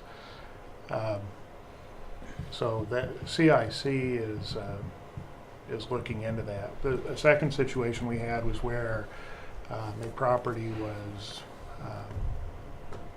a watershed district was formed, and then some properties were taken out of the watershed district, and Roger, in reviewing those, discovered that there was one that had been in the wrong taxing district. I can't remember if it was in or out of a watershed district, which would be a very, very small tax. But he changed that, and that caused, that change in the taxing district caused the CIC system to not show the taxes for the prior years. And it's one of the properties that's on the tax sale. So we want to make certain that we have those, that we have a way that those are being captured. And I know she's been in contact with CIC, and they are doing a query to identify all of those. We found another one where, and this is probably operator error, not the software, but someone had a mortgage on their property and then apparently paid their mortgage off, and so the address changed for the tax statement to go. Instead of going to the mortgage company, it went to the individual. And I think instead of just taking the mortgage company off, they put a new owner in with the exact same name as the old owner. And so we found that one. And then we had another one where there was a parcel in the city, and there were two houses right next to each other owned by the same owner. The city had gone in and torn one of the houses down under their police powers, condemned the property, and had assessed special assessments against the property.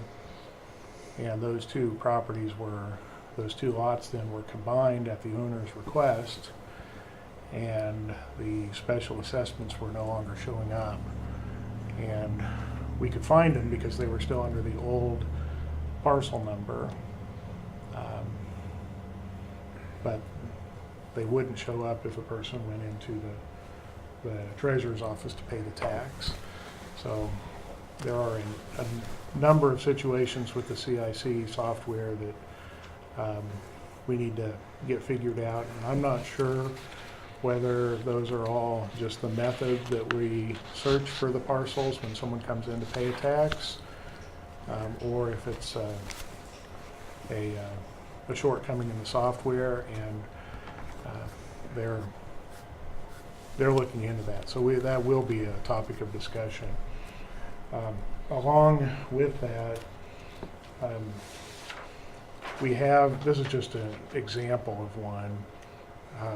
This is a tax statement, and it shows total tax $265. Well, this is a parcel that still owes for 2010 and forward, and you can see it right there. It says that, but it doesn't give the taxpayer any idea of how much is owed. And it seems like it would be beneficial when we generate the tax statements to put something a little more eye-catching on there about, hey, You could put it you right owe some underneath that delinquent in bold taxes. letters. Total amount due is, Yeah, and the difficulty with putting total amount due is it changes every day because of penalties and that's true. interest. As of today, And- total amount due. Yeah, and Or as of a certain date. What month, what day, that's what you owed that particular day. right. I have a question. If you inherit a property and there's taxes due on it, can you transfer the title without having to clean up those due taxes? Yes. That looks Yeah, like, but the taxes remain on the property. and you would be Yeah. liable for them, but I mean, it looks like that in order to get the title changed, that it ought to be, the taxes ought to Looks be. like you couldn't get a clean title. It'd be Yeah. like You a can't get mortgage. clean title. He didn't ask that. Oh, And I don't think you can get insurable title doing that. okay. Because when Well, they. who in their right mind would write a check if they couldn't get those things taken care Well, of? maybe I didn't clarify the hypothetical, but there's no requirement the register of deeds will record a deed, a quitclaim deed, for example, without checking whether or not there are taxes owed. And even if there were taxes owed, I think she's under an obligation to record the deed. So I think ownership could be transferred with taxes still owed. That doesn't mean that the taxes would disappear. It doesn't mean the new owner could get title insurance. Mm-hmm. But it can happen and does happen. And Well, we was talking earlier about that, and that's what I picked up on, which was really surprising. I just didn't think that there would be. You said something about CIC didn't pick up when there was a change in the owners, but there was still back taxes, and that's one thing that really surprised me. So like on something like this, so this shows the 2016 taxes due, first half and second half. And then it just shows taxes are due for years 2010 through 2015. Is there like a standard practice that when these are issued out that the treasurer should have the taxes and penalties and fees owed as well as, so you get like a total sum of activity or activity of statement, a summary of statement, I guess.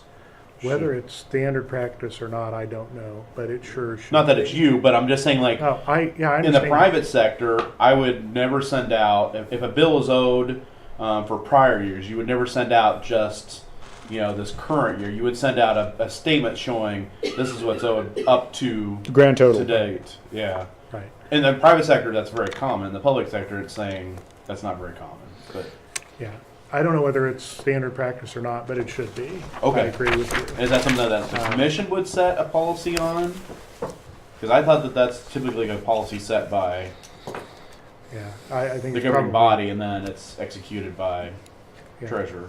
I don't know enough about it to. Okay, To I'm just answer asking that? that for future. I think that's something that needs to be looked at, and maybe even with the changing of the treasurer might be something that would be more easily implemented.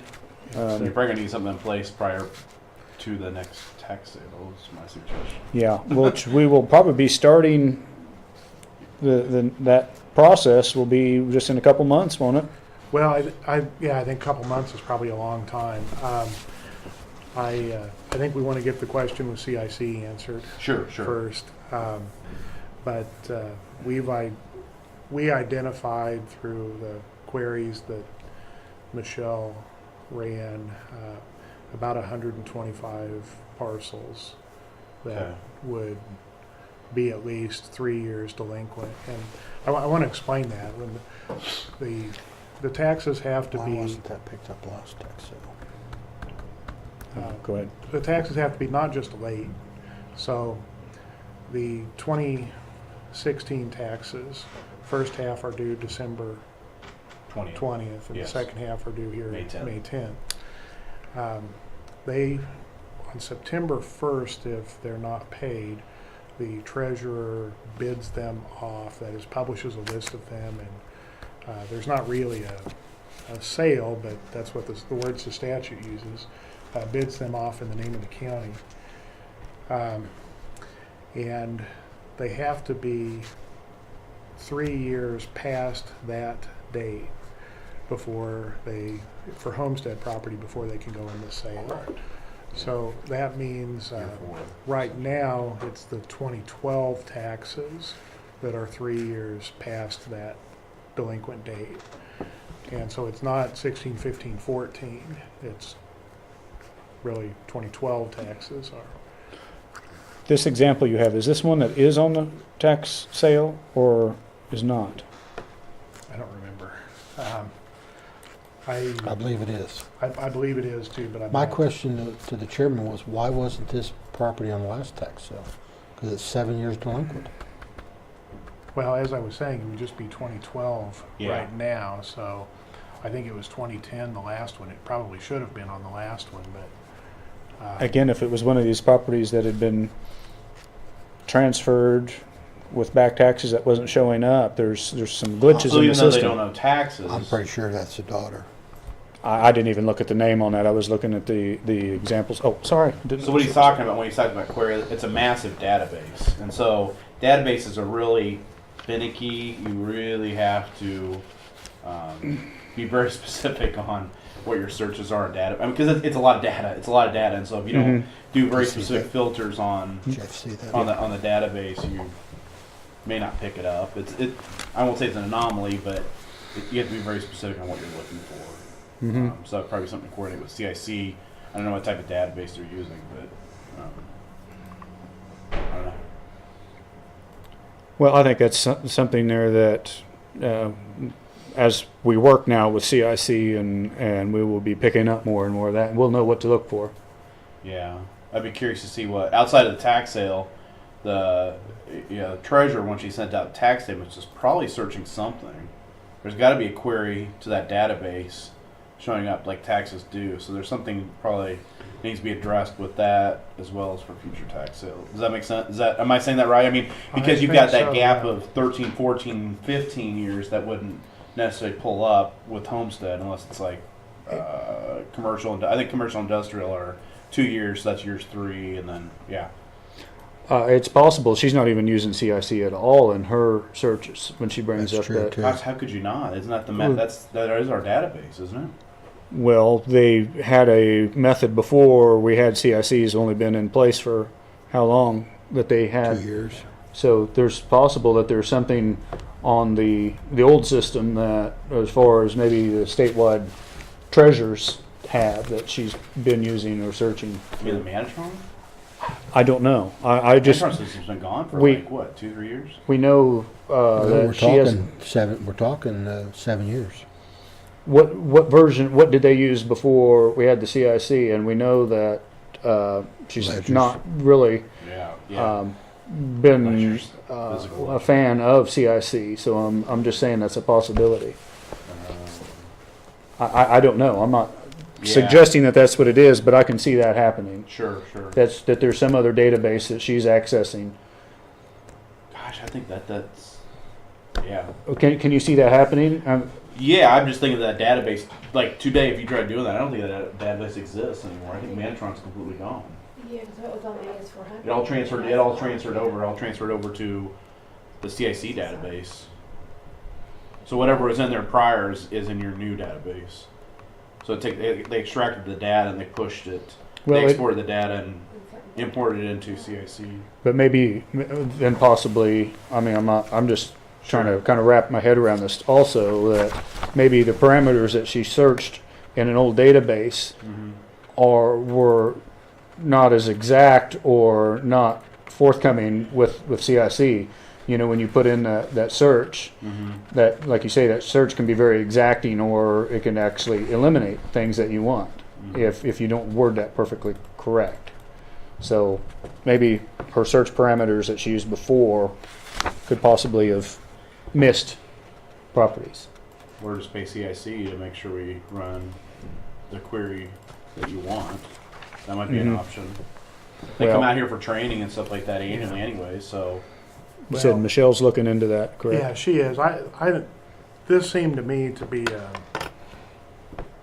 either we're not doing it right, or which is a possibility, or their software needs fixing. Sure. Which is a possibility too. From Yeah, so we need to find out which that is, and Yeah, exactly. okay, but I wouldn't think that's something that if the software needs fixing, I wouldn't think that we'd be on the hook for that. I would think that. Oh no, I'm just saying, like, if there's some sort of train, like we're not searching it correctly, or you know, as far as the proper query on that database. Yeah, I Because those are agree. big. I mean, you're talking about a lot of data that you're trying to search. Well, you know, and she and I, we were kind of, I mean, I don't want to say playing with it, but looking at things that she didn't have time to do during the day, and I don't have time to do during the day, and we discovered some things with the software, and I think that's true with any software, that it really doesn't benefit you to have it if your users don't know how to use it. So And the person that probably has the most experience with that type of data is probably Roger Denton. That's all he does. well, but they're not on the CIC. They're not. Well, they're not completely on the CIC. No, but he system, has database. I mean, Oh I don't know. yeah, database stuff, but database yeah, extraction. So But the power of the sure. software. So I think it's. I mean, I need to get some training on it, and hopefully I'll have I don't know how I have to do that, but I learned quite a bit in a couple hours with Michelle, and she learned some by just trying stuff. So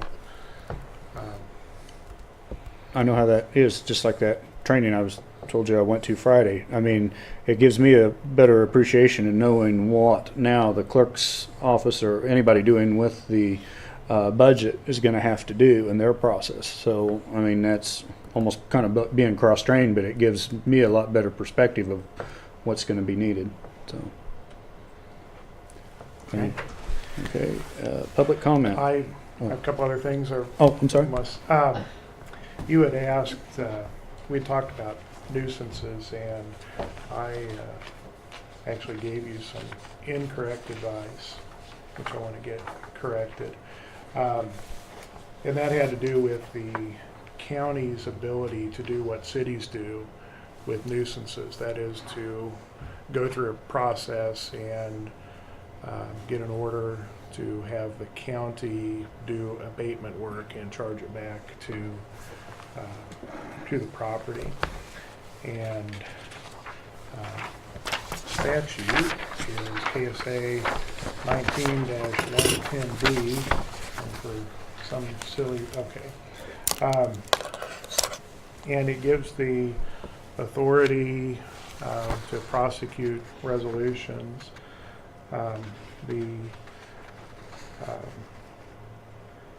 That has been challenged in court, and what the courts ruled is that counties only have the authority that's given to them by the statute, and that is the authority to impose fines, put people in jail, or both, period, and doesn't have the authority to do what would have been done in the Barnes case. And there's a 2012 case that's cited there at the bottom of page 2. And that's, they had, I don't remember which county it was, but they had the procedure similar to what most cities have of going through and condemning property. And if the person doesn't clean it up, going in and doing a remedy, a self-help remedy, and charging them. Now, it said you could go in and do the self-help remedy. The part that it said you couldn't do is charge them for it. And my experience in talking with people at the city, and they have torn down some houses, I don't think they get the money back very often when they do the self-help, but I'm sure they do sometimes.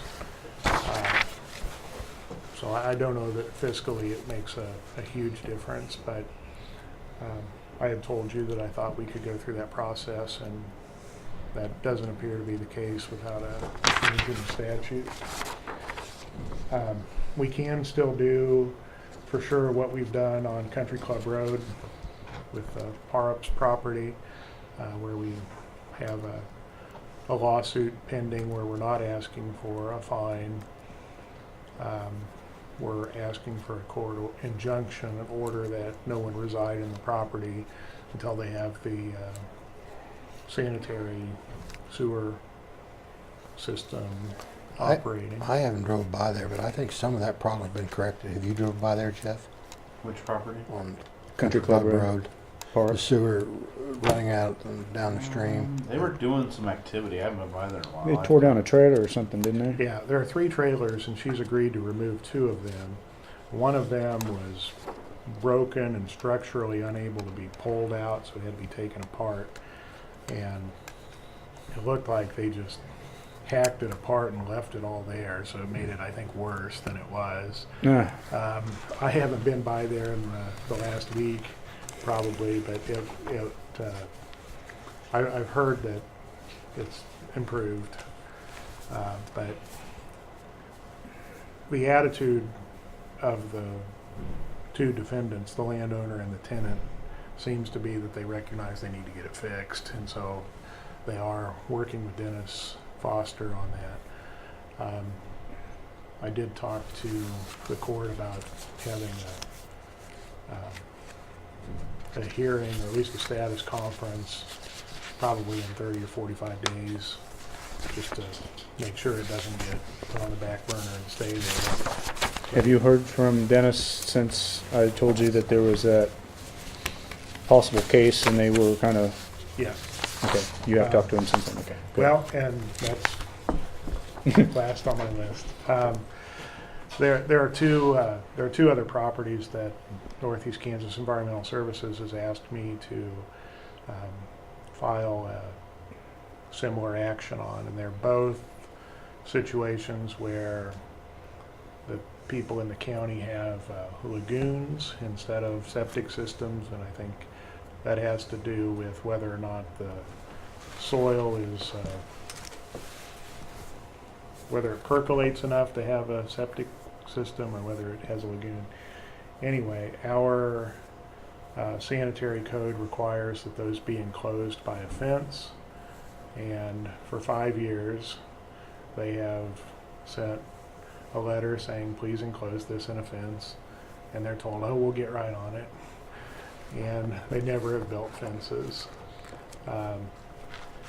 Apparently they're otherwise in compliance, but the regulation and the state regulation require that they be fenced so that people don't accidentally go walk into them, or I don't know. Babies else could drown happen. or, Yeah. So it's likely that those would be. Actually, what I told him is I probably won't have time to look at it till after the tax sale, but I'd be inclined to do it. And I also expect that after I filed it, that the owners would just fix it and say, my gosh, all you had to do was ask, we would have done it. But okay. I wouldn't mind having the names, so you can give them to me afterwards if you want. okay, I can send you the email. We had a complaint the last time from, I don't know if he was volunteer, I think it was a fireman, about a property, and we went out and looked at it, and we all didn't feel that it was a nuisance. It is now. I went by there the other day. You know what I'm talking about. Going that road out by the hilltop. Bottom road, Yes. It's definitely a nuisance now.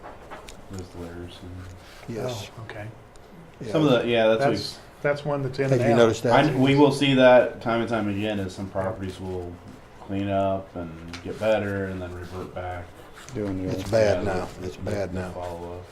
Do you have, I know you moved to tax sale, but at some point, that form, online form for people to submit, I don't know if you can get with Wes Lanner, he indicated there were some forms or something pretty easy to put out there or something I like thought that. to But put just somewhere- online. You mean on the reports? I thought that was already No, done. to report. To port online. I thought we Maybe already on had the- that online. I thought is there? I thought it was, but I thought it was too. I haven't looked for it.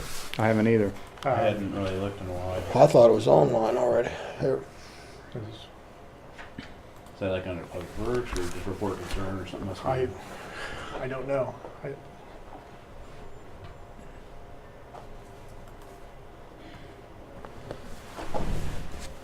Citizens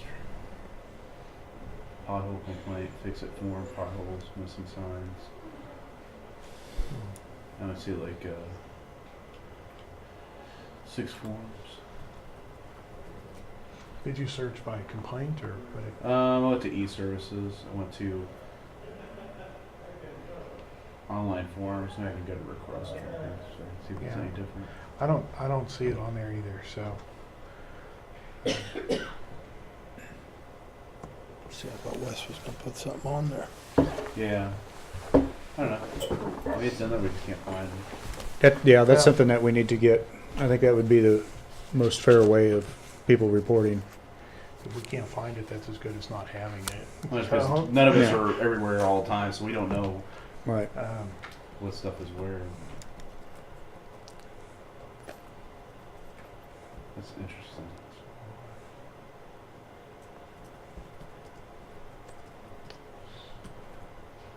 Wouldn't be under like health department, would it?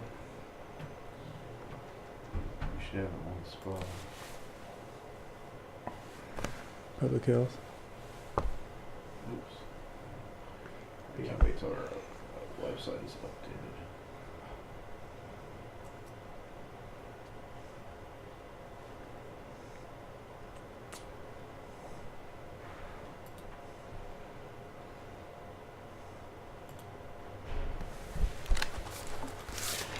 You may put that down and we'll have Wes come in maybe next week and put him down on agendas about if he's got something posted on it yet, or maybe it has to come from legal counsel, I don't know. There should be some stuff out there on the website. There was nothing on the,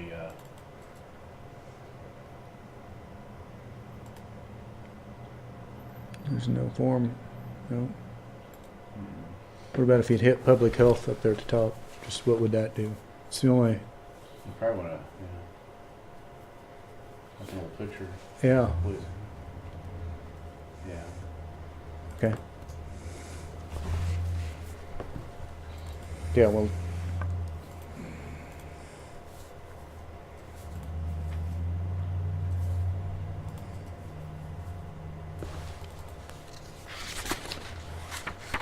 are you, There is another redemption. I just got the email. It's track 54 in the city of Effingham, Charles Briggs.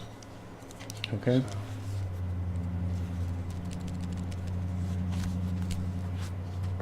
Okay. Are you, I think that's all I got. do you have any more executive session or anything? No. No?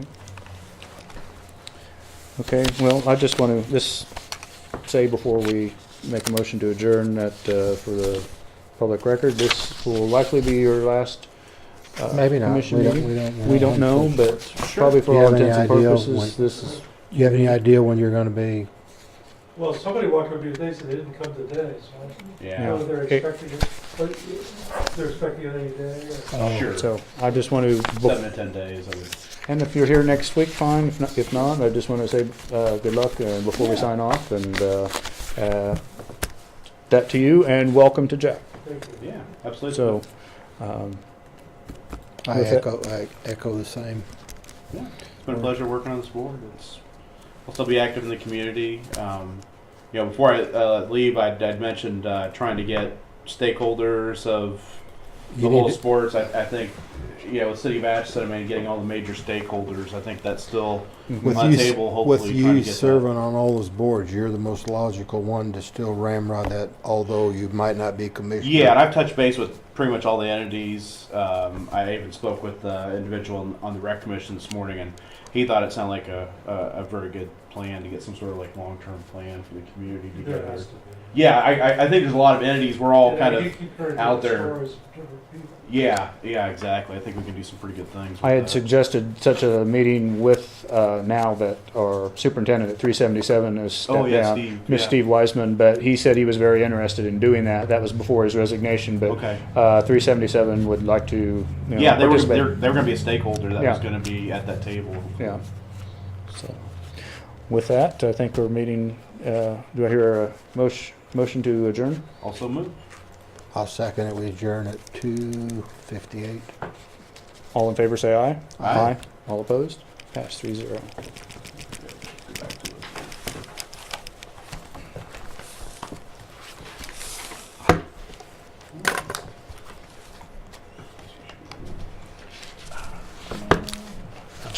This property is not in the sale. It's not.